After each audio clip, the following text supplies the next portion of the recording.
सम्पूर्णलाई नमस्कार। यतिखेर हामी दक्षिण कोरियाको छुङजुसीको सोथेमेनबाट प्रत्यक्ष रूपमा जोडिराखेका छौं।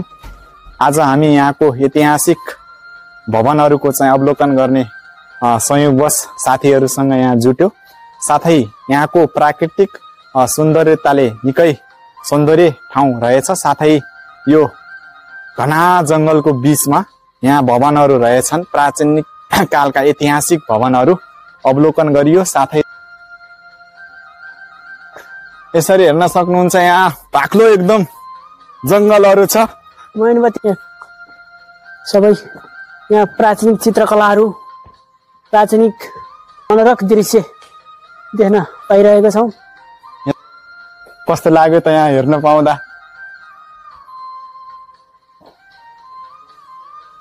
रमाइलो छ दृश्य। ऐतिहासिक स्थल हो यो।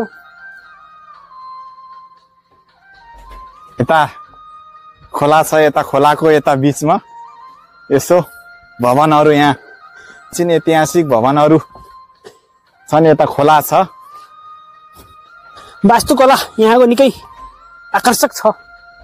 यता हेर्न सक्नुहुन्छ यहाँको चाहिँ प्राचीन वास्तुकलाले भरिपूर्ण ऐतिहासिक स्थल हो यो।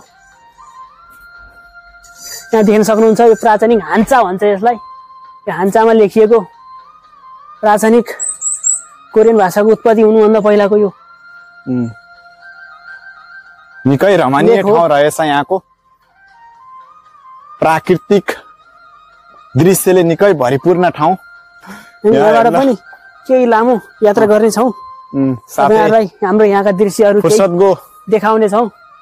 समयलाई चाहिँ मध्यनजर गर्दै हामी घना जंगलको यो बिचैको पौराणिक ऐतिहासिक निकै मनोरहक छ, भवनहरू छन्। यहाँ मनमोहक दृश्यले हामीलाई लोभ्याइरह्यो। यहाँ नेपालका जस्तै प्यागोडा शैलीमा बनेका निकै भवनहरू छन्। निकै अत्याधुनिक भवनहरू छन्। काठले निर्माण गरिएका एकदमै पुराना संरचनाहरू यहाँ निर्माण गरिएको दृश्यहरू चाहिँ हामीले संरक्षित गरेर राखिएको छ। यसरी देख्न सक्नुहुन्छ।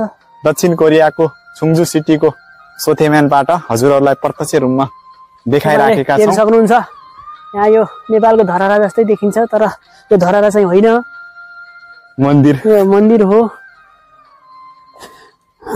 यसमा निकै नेपाल र कोरियाको बीचको सम्बन्धलाई पनि यसमा